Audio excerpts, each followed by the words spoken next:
next we move on to these concepts of inheritance and polymorphism. Now here we will be seeing only the basic features of what is inheritance and what is polymorphism, because in inheritance you have different kinds and in polymorphism you have different implementations. So just a overview of what is inheritance and polymorphism in OOP. Now inheritance holds the same meaning as it is held in a English language. Inheriting is when we get some properties or some features from someone else. Like children inherit the features of their parents, the qualities of their parents, the property of their parents. Similarly, in OOP also the two main concepts involved, classes and objects, we have them inheriting from one another. So inheritance is someone or something derives a set of attributes from some other thing. An object or a class is inheriting a set of attributes from another class. So only classes and objects exist in OOP mainly. So when you say inheritance, it should mean that a class contains features and behavior. An object also holds the features and behavior. So if at all you can inherit something, it is the features and behavior from other objects and classes. So in this you have two people involved or two parties involved. One class has to inherit the features from another class. So there are two terms which are given to these two classes. One is called the subclass, a class which gets the features or gets the properties or the methods. And you have another term called the superclass, which indicates the class from which something is going out. Something is going out in a sense from which the features are being given out. A class from which another class inherits. So these are the two main terms which are to be kept in mind when we study about inheritance. Inheritance is only involving classes and objects. You have one class and object inheriting from another class or object. So two classes are involved here. One is a subclass which inherits. Another is a superclass from which some attributes or some methods are being inherited. So we will see about, in this itself there are different variations of inheritance. You can have one class inheriting from another, you can have two or three classes inheriting from one class and so on. So we will be seeing about these detailed concepts of inheritance when we study about C++. So this is just an example. You have maybe say a courier organization. In courier organization you have domestic couriers and international couriers. In domestic couriers you have certain types of courier companies which have their own protocol, their own rules, their own set of places which they go and give the couriers.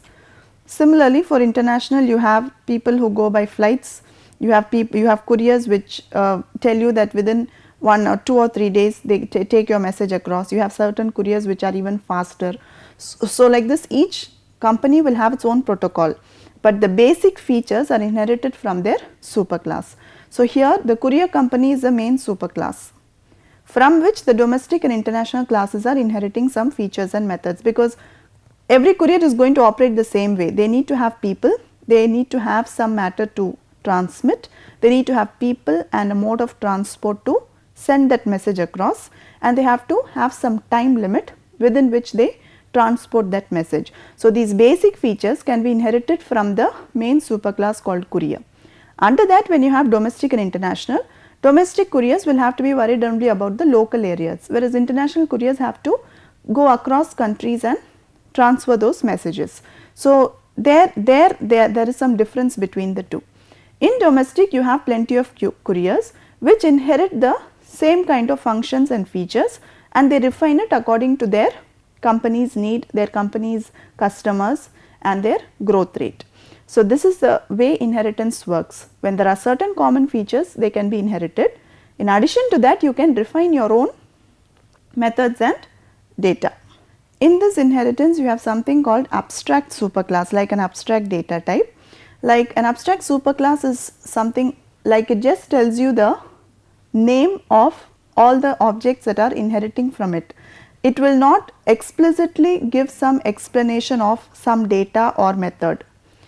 For example, in this case, this organization is called an abstract superclass, ASC. This is because when you say simply organization, it doesn't give you any idea of anything.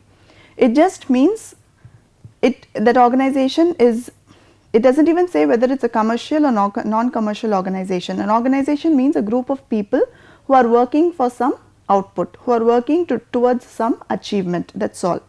It doesn't give you any other information about what type of organization it is, where it is, how many people are working, what is the work that is to be done in the organization. But here if you see, from this organization itself, there are banking, transport, educational organizations, real estate organizations. So each of them involve a group of people. Banking is associated with finance, transport is associated with movement, educational is associated with imparting knowledge to people, and real estate is totally something that is related with lands and buildings. So each of these organizations is totally different from the other, but they are all inheriting from some class called organization. So here organization does not hold anything that is common to all these 4 types of organizations, except for the fact that it involves a large number of people and they all work together to achieve some function. So this organization is abstract, it does not give you any details about what are the data involved or what are the functions they do, but it is just a term that is used to indicate that bank is an organization, transport companies are an organization, educational institutes are an organization, and so on. So an abstract superclass is something which does not give you any details about the type of data or the operations involved. It is abstract in nature, you cannot learn anything from it. It is just there to indicate that all the classes which are inheriting from it have some features in common. It does not give you any details about what those features are also. So that is only the concept of an abstract superclass.